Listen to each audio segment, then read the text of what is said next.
Hi, everybody. Do you want to know about the certificate in higher education that LSE can offer you in the UK? Well, hi and welcome to our live stream. Obtain your certificate in higher education in Manchester and Birmingham with LSE. My name is Hugo Bustamante. I'm recruitment manager for Global Studies, and you can apply to different institutions in the UK, in Italy, USA, Canada. If you contact us, don't forget that we can help you with a free guidance session to apply to different institutions. You have our data in the screen. You can contact us today, and don't forget to follow us as Global Studies UK in Facebook, Instagram, X, TikTok, YouTube, and you will know more about the different options that we have for you. And today I have the pleasure to have here with me to Vishal Sharma. Hi Vishal, how are you? Hi Hugo, I'm good. About you? I'm fine, thank you. I want to let you know that Vishal Sharma is International Marketing Officer, and he will be informing us about the certificate in higher education that LSE has available for us. Please, Vishal, what can you tell us about this option that LSE has for us? Right. So Hugo, what happens is like obviously we have multiple campuses around in London. We have a campus in Manchester. We also have a campus in Birmingham. But today specifically, we're going to talk about the campus in Manchester and the campus in Birmingham. The next intake for Certificate of Higher Education course is going to be in Jan 2026. It's going to be like a 2-year course. The first year is going to be a foundation year, followed by the second year, which is a Certificate of Higher Education in Business Studies, which is a level 4 course. So in the UK, for people who are not from the UK, potentially, the education is based on different levels. You know, there is a national qualification framework called NVQ levels. You have a level 4, which is equivalent to a certificate of higher education, or equivalent to a higher national certificate, also called it HNC. Then you have level 5, which is a HND, which is a higher national diploma, or a level 5 of your business studies or health and social care, whatever you want to do. And it is also equal to second year of your bachelor's. The first year of your bachelor's is level 4, the second year is level 5, and the third year is level 6. So when you complete your 3 years of bachelor course, you get a bachelor's degree in the UK, which is a level 6 course. Then you have a level 7, which is master's. Then you have a level 8, which is doctorate, PhD, DBA, and stuff like that. A lot of people try to traditionally use the bachelor's degree path, where they just enter the bachelor's course and they study the first year of bachelor's, second year bachelor's, and the third year bachelor's, and they finish it. But that normally is a route for people who have a high school, a GCSEs, an A level in the UK, or a bachiller from Spain or Latin America, or a baccalaureate. So if you have that kind of qualification, you have to show that you speak English and everything is fine, and then you have to apply to universities for year 1 of your bachelor's. Now, that process sometimes could take time. Universities sometimes don't make a decision on you, and also it might be a very difficult a career path or academic path for you to jump straight into the first year of bachelor's, where the university is expecting you with fireworks, and like you should know how plagiarism works, for example. You should know how how to do assignment, how to do research. But these kind of education is the next level of education within the UK education system. So, for example, someone coming from Colombia or Mexico or Peru or Chile, they don't have education which is based on internet research, assignment preparation, where they have to do the research on the internet, prepare a 3,000, 4,000 word essay, and then submit it to the university. Then the university gives them marks. So traditionally in Latin America, in Mediterranean countries like Spain and stuff as well, People study, people go to school, they write, they read, and they learn, and they write the exam, and they get marks. So that's how the education system is designed. So now when someone throws you straight into the first year of education and bachelor's in the UK, it might be a bit overwhelming. There's a language barrier. I mean, English is not your first language, maybe. There's a language barrier. There is a barrier about how should I do the research? I don't know. How should I do the assignments? I don't know. So a lot of time people tend to fail when they try to jump straight into a bachelor's based career path. And that is the reason LSE has designed or partnered with University of Suffolk to prepare a certificate of higher education course. Now, in this course, the first year is a foundation year. So the university is expecting you not to know everything perfectly. It's just like creating a building. You can't create a whole building without creating a strong foundation. So the first year of your course is going to be a foundation year. In the foundation year, you're going to learn about study skills, the skills which you are required to study in the UK, and how you are going to do your assignments, how you're going to do your research, how different kind of referencing is done. We have APA referencing, we have ALA referencing, we have Harvard referencing. So all of those things are going to be taught to you in the foundation year. And you have 1 year to learn how to study and also improve your skills. And then when you finish the first foundation year, you move to certificate of higher education in business studies or health and social care, which is a level 4 course. Once you finish the level 4 course with certificate of higher education, you can continue studying at LSE or one of our partner colleges or universities. Or if you feel like you want to switch and go to a completely different university or move spaces, for example, someone living in Birmingham, Manchester, next year decides to go to Bath or to Bournemouth or to Southampton, they can definitely move and present the new university in Southampton, Bournemouth, Bath, or Bristol that, look, I've got a certificate of higher education level 4. As soon as they put that sort of certificate on the table, students get admission straight on the second year of bachelor's. So that's the reason certificate of higher education is, I mean, this is the idea, how it's designed and how it can be helpful. Now, specifically with London School of Commerce, I'm going to show you the whole route map and the important aspects of the admission process, because we are living in modern day, and information is is your secret weapon.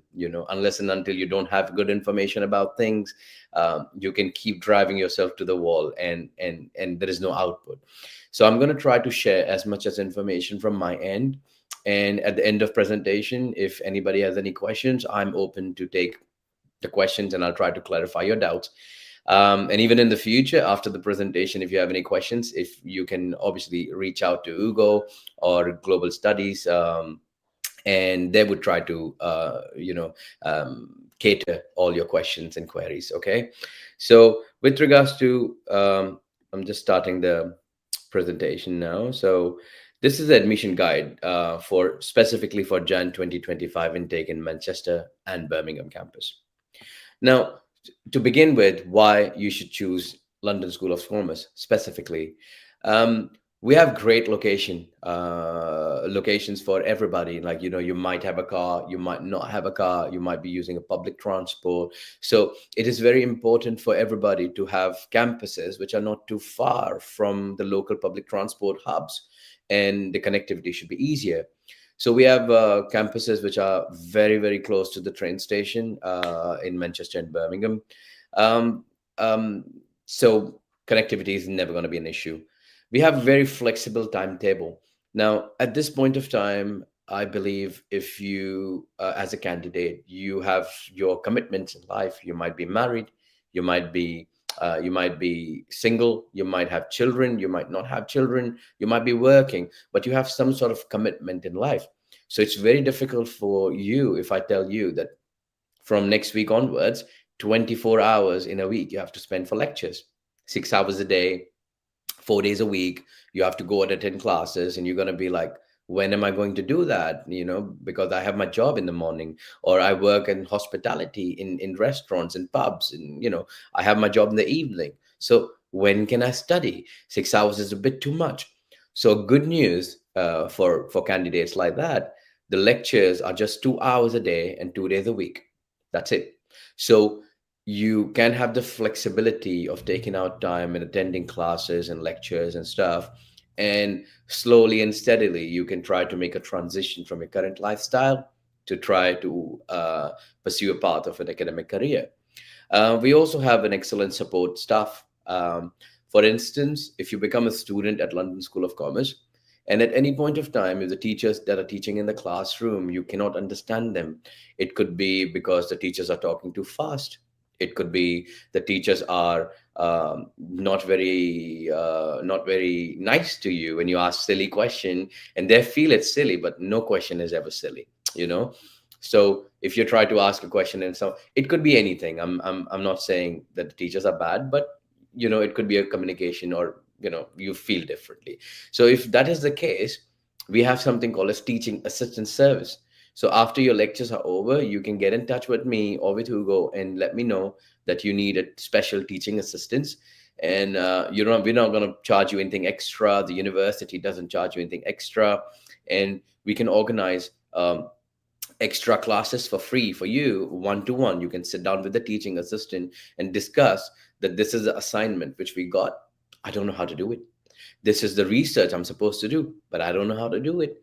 I have prepared something. Can you just check it for me if I've done it right or wrong? So your teaching assistant will help you specifically to you, not like making you sit again in a class of 50 students. It's like one to one. So that's something which is amazing. And if I had that, I mean, I think everybody can reap benefits. We also have a variety of ranges of age group, different backgrounds of students in the class. We have students coming from different ethnicity. Like we have British passport holding Indians. We'll have people from Latin America. We have people from Africa. We have people from the UK, born and brought up in the UK. We have a lot of Europeans. We have Spanish. We have Romanians. We have French people. So we have like a very good mix in the class. Potentially, when you get into the class, you're going to make friends from 10 different countries from the same seat that you're sitting, and that is something which is powerful. It's going to give you an immense network. So in the future, if you have a business idea that I want to start a restaurant, you might be lucky sitting next to a student from Italy who happens to be a pizza chef. You might be sitting next to another guy from Romania who is working as a restaurant manager in a central London based restaurant. So you have your team ready. So the idea is to have a good network, and we have people from different backgrounds. We also have people from different age groups.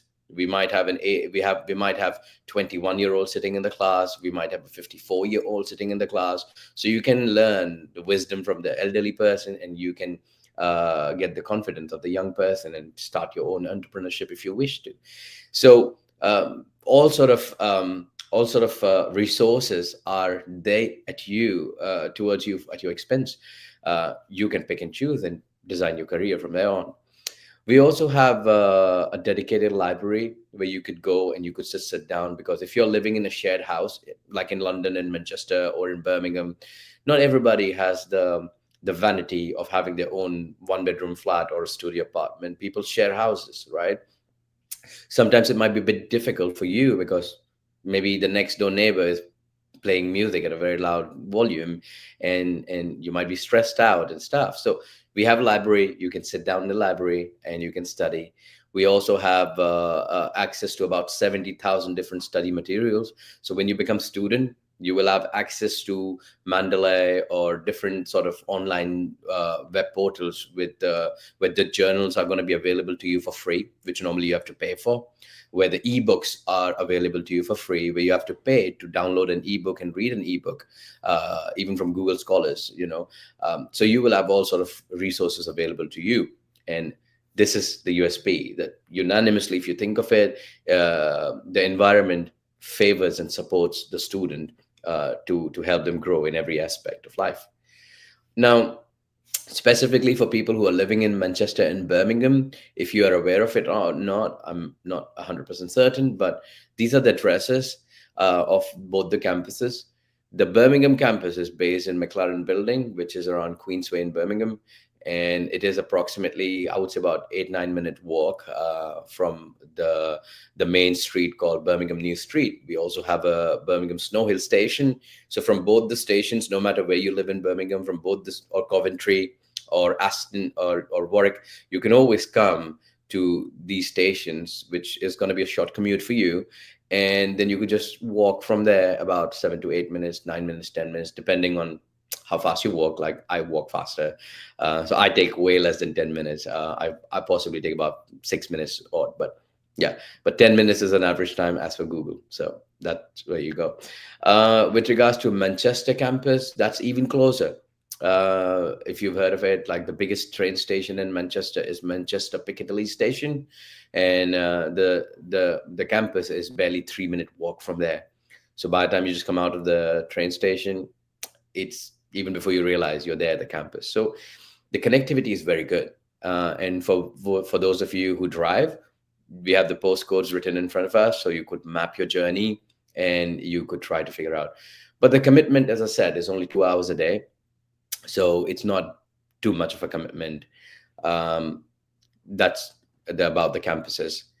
Now, for everybody who is trying to become students, let's say if you have made up your mind that my life is stuck and I'm working as a chef or as a waiter or as a cleaner or as an Uber driver, and I don't want to do this. I want to change my life. Now, for you to change your life, the best investment that my father told me was that rather than trying to save money and investing in stocks and shares and this and that, you should be investing in education.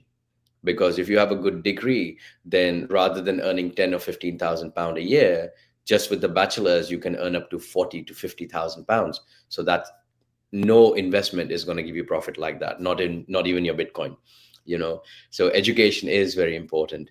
So if you decide to change your life, your first step of the process would be to provide the documents, the right set of documents to Global Studies. Now, these are the documents which you can see in front of me right now.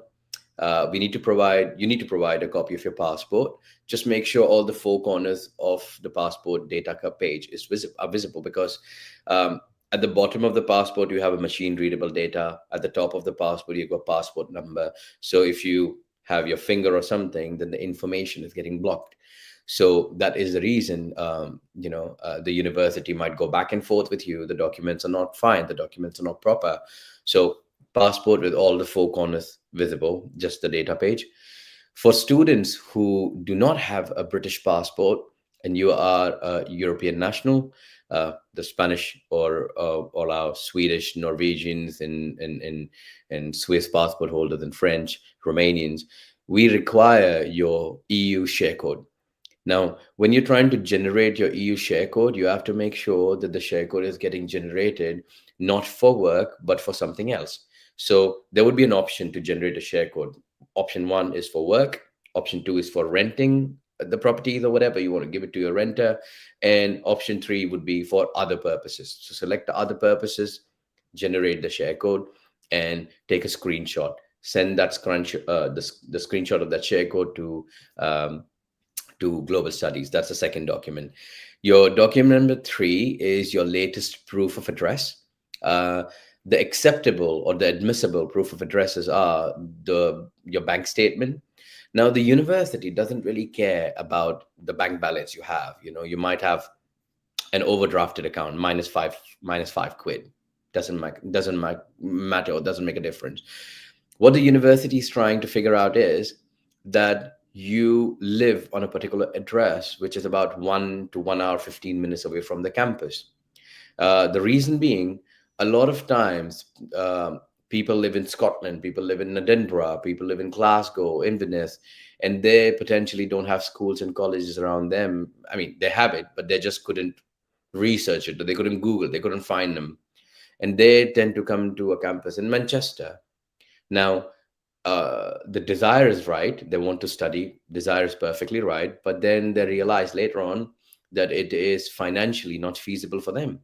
They are spending about 50 pounds odd to just come to attend one lecture. And at this stage, After a couple of weeks or a couple of months, students tend to give up on their studies because it's way too much money going out of their pockets. And that is the reason the universities have a policy that they don't want anybody living more than 1 hour, 1 hour, 15 minutes from the campus location. So the universities want to see that. And especially when you apply for student finance loans, universities also get audited, colleges also get audited. So for example, if you happen to be a student living in Scotland who became a student in Manchester and your attendance failed and the university had to withdraw you from the course, then the Student Finance England would ask questions to the college and the university that, what were you thinking as a university? Why would you take a student living in Edinburgh for a Manchester campus?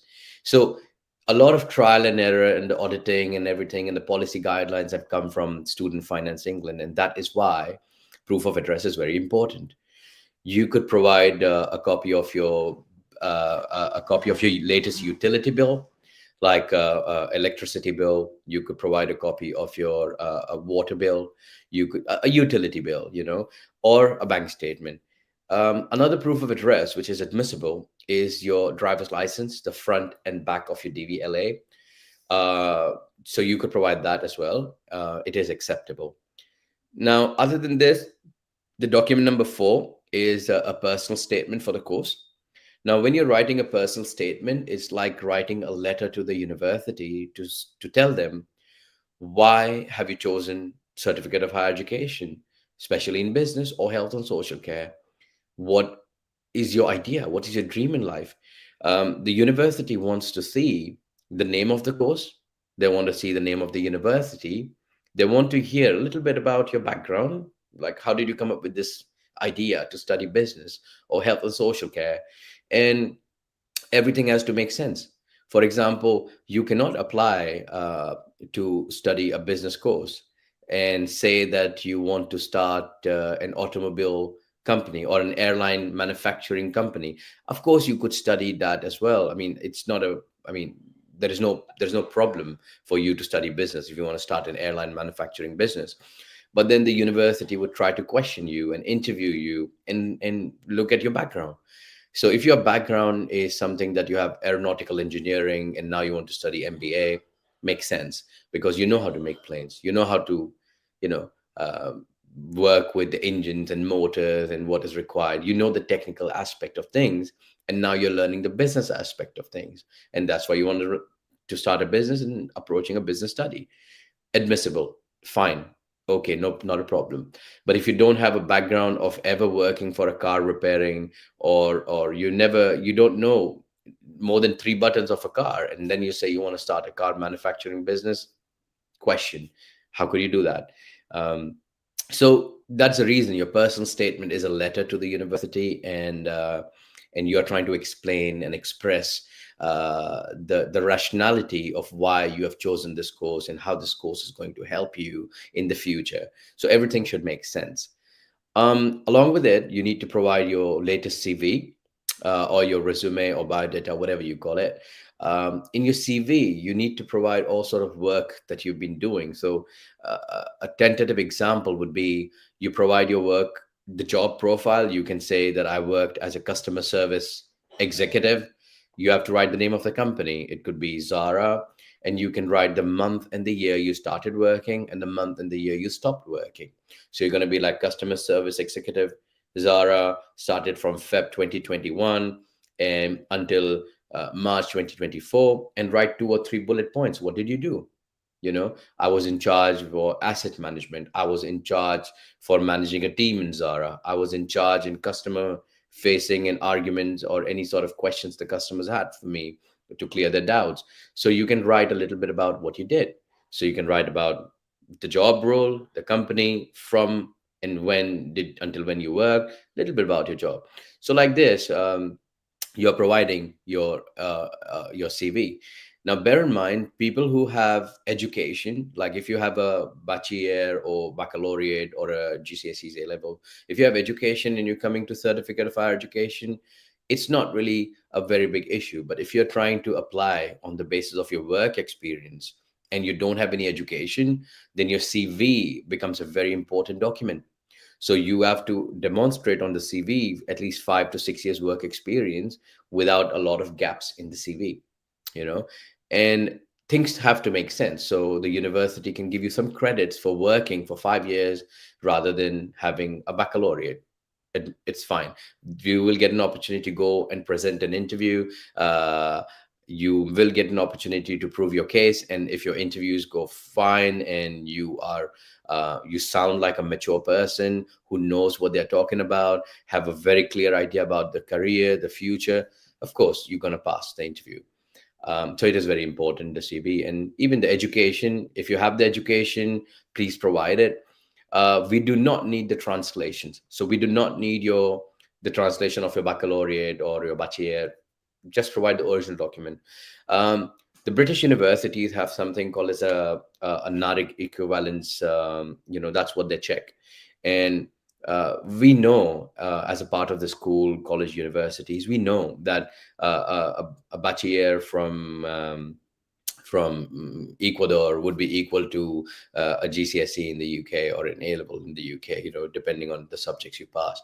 So we know most of the things. So as far as we see the diploma with bachelier written on it or baccalaureate written on it, we are happy. We do not need the translation, so don't worry about it.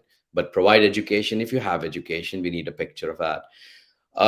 And with regards to students who have got EU settlement in the UK, all of you must have got an email from the Home Office.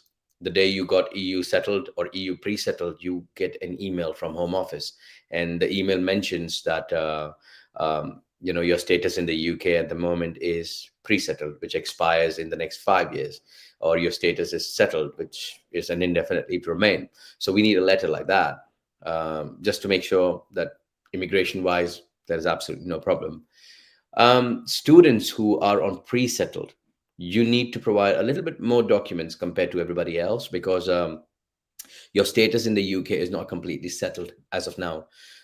You are not a British national. People who are settled can apply for British passports whenever they want. But your status at the moment is something that you're still on a visa, kind of. So that is the reason you need to prove that you are a tax-paying citizen of the UK. Because when you apply for student finance loan, you're going to get the money from the taxpayers, like myself. So if a taxpayer's money is going to a foreign national who's not a British passport holder, at least that foreign national should be indefinite leave to remain. If the foreign national is not an indefinite leave to remain, then at least they should be contributing towards the British economy. You should also be paying taxes, and that's why the requirement for loan application and even for the university is the last 6 months of pay slips. You can't be unemployed, EU pre-settled, and applying for the loan and getting it. Of course, you will qualify to get a tuition fee regardless because of the EU policies after the Brexit, but you're not going to get an important aspect called maintenance money. So maintenance money is the money that goes to your bank account, and the tuition fee goes from the student finance directly to the university or college. So if you're happy only with the tuition fee going through student finance and you do not want maintenance money, we do not really need 6-month pay slips and this and that. It's okay. You can apply. Not an issue. But if you feel that, you might need some maintenance money in your bank account, 10,000, 15,000, 13,000, depending on your situation, you must be working and provide 6 months of a pay slip to us. Now, what courses can you study at this point of time? So in Jan intake 2026 at Manchester and Birmingham campus, both the campuses, we have a certificate of higher education in business studies. It's a 2-year course. And we also have a certificate of higher education in health and social care, which is also a 2-year program.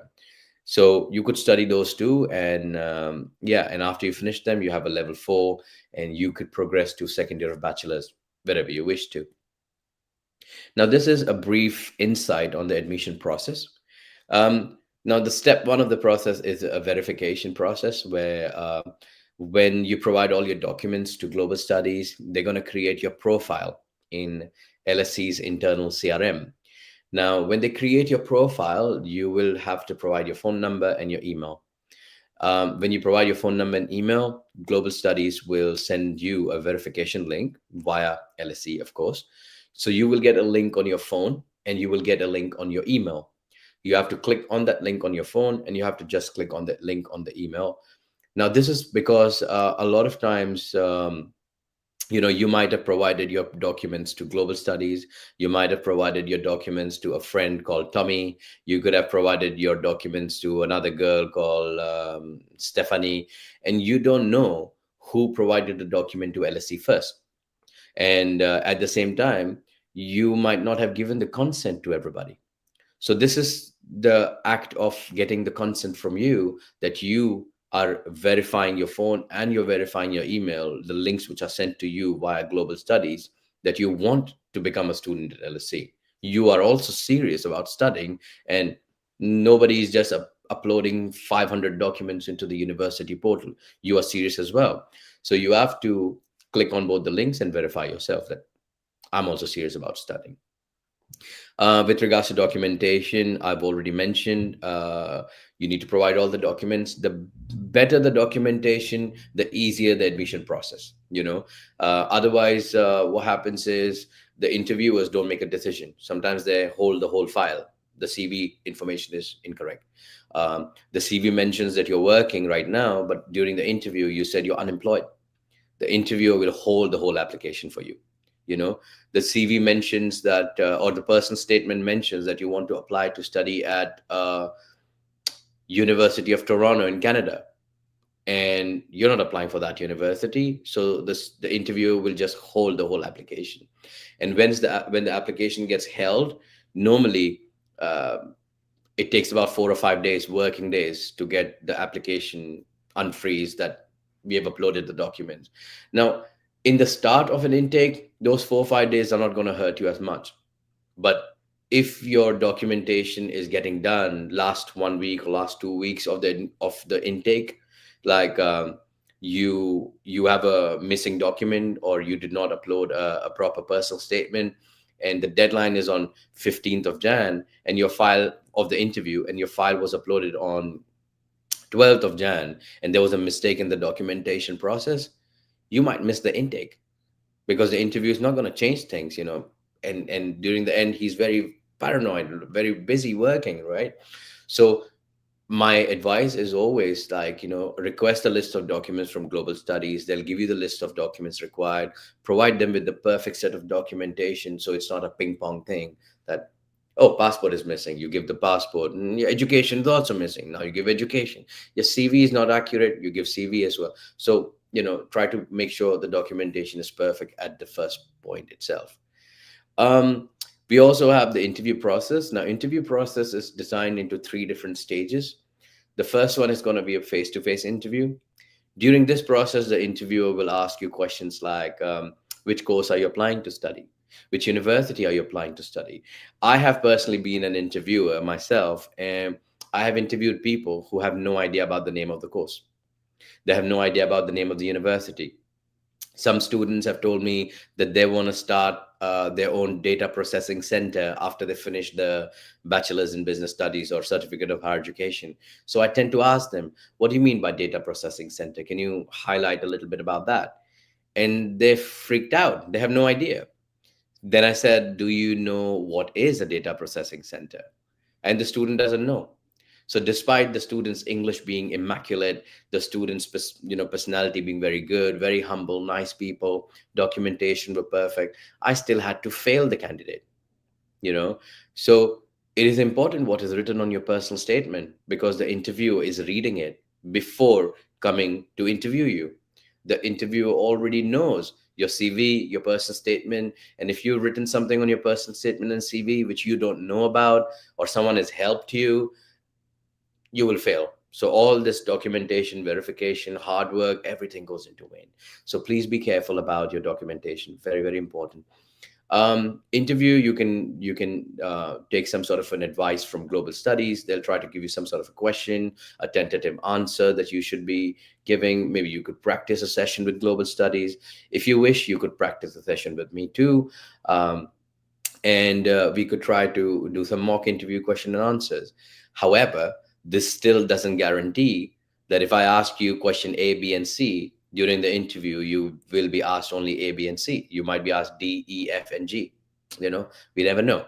But we will try to give you our expertise. We'll try to help you, guide you, because the whole process can bring a lot of anxiety, a lot of stress.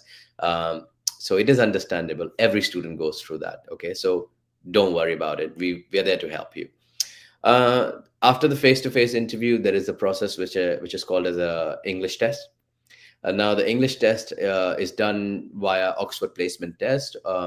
So the test is very simply designed to check your English skills, because sometimes people can speak in English. So your interview, you passed it. But when it comes to writing, you can't write 5 words without making a mistake. So the university wants to check it, that you grammatically you are sound, you listen to English and you understand it, you talk and you understand it, you read and you understand it. So that's the Oxford Placement Test. Usually for international students living in Ecuador, Colombia, when they want to apply for British universities from overseas, you need to have IELTS with a B2 level of English or 5.5 band. But the interview process over here with the English test, you need to provide a B1, because you're joining the foundation level. So your English must be at the B1 level, which is 5.0 IELTS, which I presume most of the students have. Very rarely our students fail, unless they don't train or don't prepare for it at all. So no matter how good you feel your English is, my advice is always try to do 1 or 2 practice sessions, prepare online before you go for the main test. Uh, this is also followed by a writing test. The writing test, you get about 40 minutes. The question is going to be something related to describe how you have handled a tough situation at work, or write something about yourself, write something about your background, write something about what you want to do in life and how did you come up with that idea. So it's a very open-ended, simple question, where you can write with your emotions. The reason the university is trying to see is, can you write, 250, 300 words in 45 minutes? Because foundation year, you're not going to have any writing exams possibly, but when you pass the foundation year and you move to certificate of higher education, you will have one written exam. So if you can't even write English, how are you going to pass an exam, right? So that is the reason the English test, the interview, and the writing test is conducted. You tick all the 3 boxes, voila, you preferred, or you cleared the interview process. Now, as soon as the interview process is cleared, now everything is about documentation. Like you have to apply for a student finance loan. Global Studies can help you out with that. Or I have some sort of a write-up and I can share it with you. Or intake by intake, we have different information. So it is always advisable that no matter how nicely you think that you know the system, please try to take some sort of a support from Global Studies. To the best of my knowledge, they don't charge you anything, for student loans and stuff like that. So they'll help you out. So if a service is available for free and you're not taking it, it's a problem, right? So try to take an expert advice, especially when it's available to you. Um, Now, the process after the interview is you have to apply, or you have to do something called as a fee assessment. So there is a fee assessment form, which Global Studies can help you out with. In the form, it's a very simple information. They are checking your immigration stuff. They're checking out, are you a UK national? Are you going to pay the tuition fee by yourself or someone else is paying for you? And what sort of documents are you providing to prove that you are a UK national? You can just tick. There are 6 documents over there. You just got to tick. I'm giving a passport. Sign, date, done. Now, for people who do not have a printer at home, you can always go online and type generate a digital signature, and there would be different kind of notepads and stuff which would be available to you. For example, I could just go here and I could go generate a digital signature, right? And you can just go to any of these non-sponsored sites, for example, like here on Signaturely, and you just go and you draw, and you are here, and there you go, you draw, and then you just download the signature. So it's done. So you could generate a signature like that rather than uploading a picture from a passport or something like that, because then it looks like you never signed it, right? So generate a signature, fill up your fee assessment, sign it, and submit that document. Once that is done, you also have to do an online data capture, because you're going to study in a partner school of London School of Commerce, but your main university is Suffolk. So Suffolk must also have information for you. So you will be sent a link for data capture. You got to click on it. You got to create your password, log in, and you have to fill up your basic information, whatever they ask for. It doesn't really take more than 5 minutes. uh, Once your fee assessment is done, data capture is done, you will get an offer letter from the university that, we are offering your place. So you just have to log in to the same login of data capture or something and manage your application and accept the offer. Once the offer is accepted, you will have to enroll with the university again from the same portal from the university then, and LSC will call you into the school, and they'll take your picture, they'll print an ID card, they'll prepare a timetable for you and give it to you. um, Now, let's take a deep dive, because this process of loan and registration can sound a bit confusing because there's a lot of paperwork, right? So I've broken it down again for further 4 steps. So the step one, after your interview, after you pass an interview, apply for the loan straight away. Do not waste time, because the loan approval takes about 4 to 6 weeks as well. So you hear a positive news that you passed an interview, apply for the loan within the same week, as quickly as possible, rather. Once that is done, you will, because you passed an interview, you will get a link for the data capture in your email.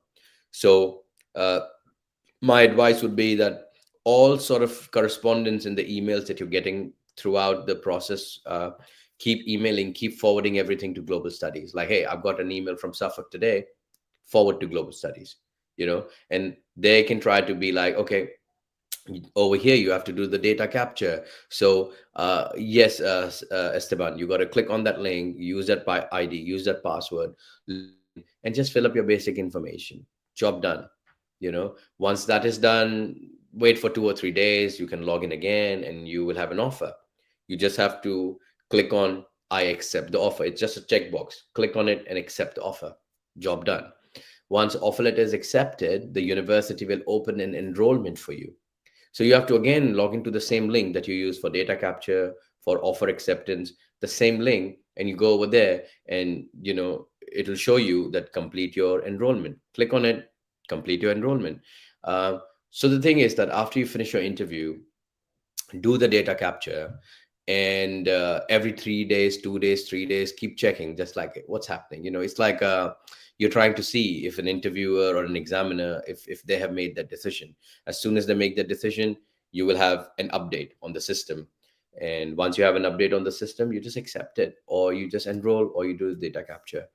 Once everything is done with the university, uh, LSC will also get in touch with you and invite you to to come physically to the campus. They'll take a picture of you and they'll print your student ID card on the same day. They will also give you a timetable that, from this point on, you have lectures on every Mondays and Tuesdays, 10 a.m. to 12 in the afternoon, or 6 p.m. to 8 p.m., or whatever the situation is. We need to confirm about the evening classes, but please get in touch with Global Studies, and I'll try to keep them in the loop as well. At this point of time, I don't know the timetable, so I can't give you an insight on the timetable. But depending on intakes, depending on the numbers of students, depending on the volumes, the universities sometimes tend to run evening classes 6 to 8 p.m. Or if they don't have enough students for 6 to 8 p.m., they don't do that. They run a class 10 to 12, 1 to 3, 2 to 4, something of that sort. So keep in touch with us if at all you feel the timetables are going to be of prime concern for you. But nevertheless, you can always have a word with your employer. You could request, like, this is my timetable for the next 3 months of my life, so can you give me an off for 2 hours from work and I can just go attend my lecture? Usually employers don't really stop you from growing in life. I mean, very rarely someone would stop you. Like, if someone working for me, my administrator, or working for me, and they tell me that they want to educate themselves, and they want 2 hours of they want to, rather than working 9 to 5, they want to work from whatever 7 to 3, I'll be like, okay, because you're still working the same hours for me, it's just a different slot. I'm cool with it. And usually your employers will agree. So it's just a matter that you have to talk to them and find a way around the timetable. Yeah, I mean, everything might sound a bit confusing right now for you, but trust me, uh, once you pass the interview, you will have an email from the university. So my advice is you get an email, forward it to Global Studies because they would know what to do. uh, Once the data capture is done, from that point on, everything is, it's just a matter of checking the update every now and then. So just to let you know, Global Studies is going to check your update every now and then. I will check your update every now and then. You will check your update every now and then. The staff at LSC who is involved into administration process, they will check your update every now and then. So there are like 4 or 5 different people who will keep checking about you. So you are always protected. So don't worry if you drop the ball and oh my God, what to do? I mean, there are 4 different people who are living in 4 different parts who are trying to help you to cross you over the line. So for you as a student, your job one is decide you want to study, make up your mind you want to study, and send the documents to Global Studies at any point of time. I mean, at the earliest. Yeah, and along with this, if you have any questions, I am open to every question or answers. Thank you. Thank you, Vishal. Yep. Thank you. And well, there is a question. It is referred to if studying with LSC in Manchester and Birmingham can open opportunities for networking or internships, maybe. Yes, we do have. I mean, it is. I mean, we don't inform the students because we don't want to make a commitment and then backtrack on our commitment. But usually, what happens is like if I have students, we tend to hire a lot of students internally in LSE itself. There are a lot of cases where we hired the students. Me myself, I used to study at LSE 15 years ago, and I was hired internally. Along with it, a lot of students. We have student ambassador program, and of course, there could be a lot of people out there. Like I recently just hired someone. She used to work as a cleaner, but when I spoke to her, her English is amazing, and she also had a 2-1 in her bachelor's. So uh, she's a first class student, and she's still working as a cleaner because she doesn't know how to apply for a job. So when I spoke to her, I invited her for an interview. She came over, she gave an interview. I liked her, one of the line managers liked her, and we offered her a position. Similarly, if at all, everybody has our network. Like I have my network, I'm pretty much sure you have your network.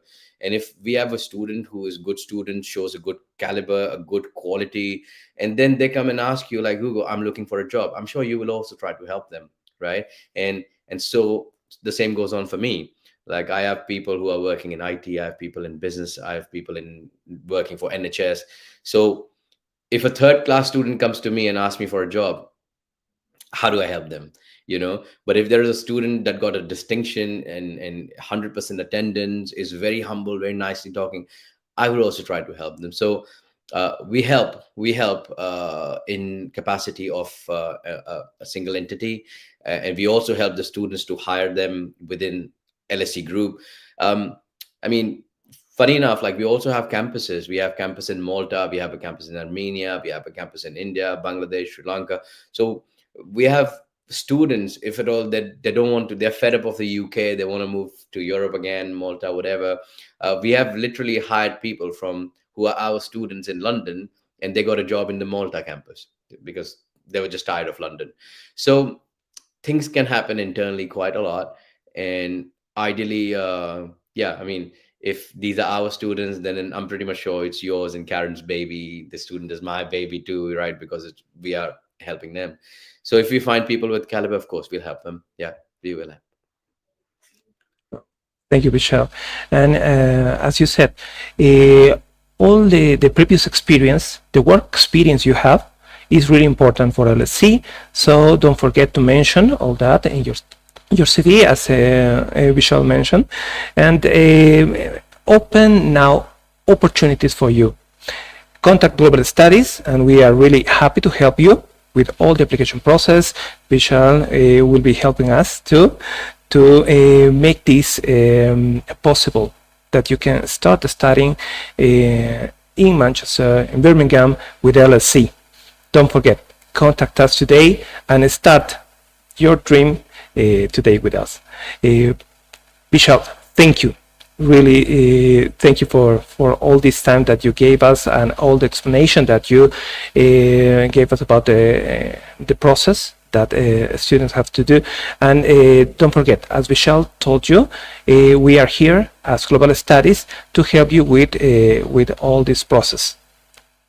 Thank you, Vishal, for this information, and I hope we will be with you in another live stream again.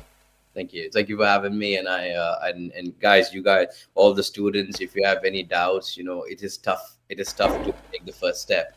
It's always difficult. There's nervousness, anxiety. You could be single mom, you could be dads, you could be parents, but I mean, you have to make this change as quick as possible, because if you sit on this for another year or so, a lot of changes are happening in the UK. I don't know if everybody is reading the news or not, but a lot of things are changing.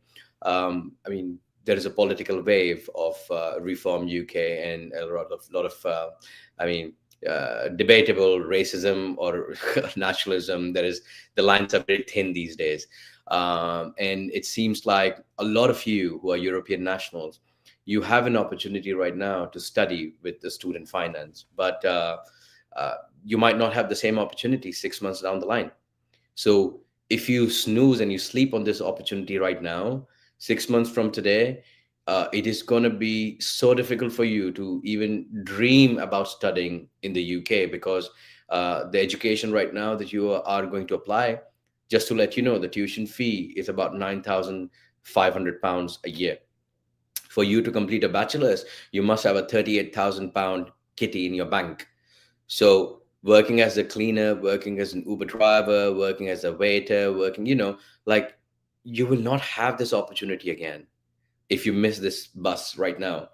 And just to put it out there, like, I know and I've seen things changing in the last 15 years. And I've spoken to people who have been students, like, my seniors who are like 50 years old at the moment. And they tell me that about 35 years ago, if you studied in the UK, the government will also, and you were renting an apartment or a room, the government will give you a 1-bedroom flat because you're a student.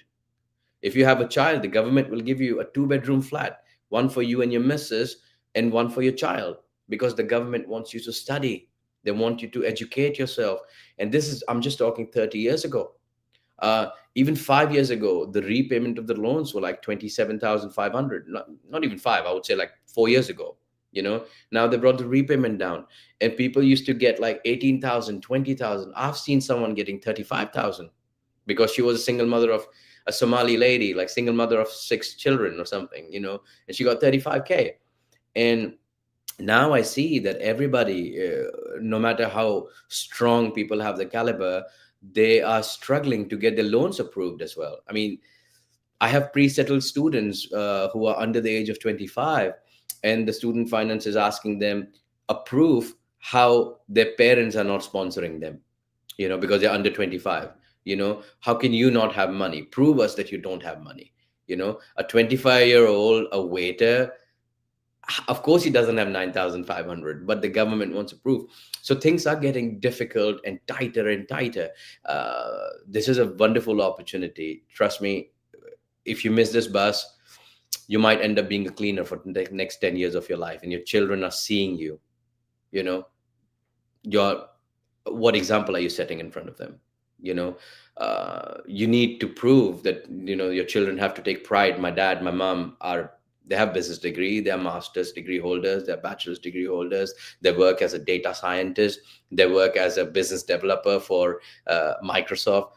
I mean, make yourself proud and your family proud. And it is a very easy process. It might sound complicated, but you got to do this.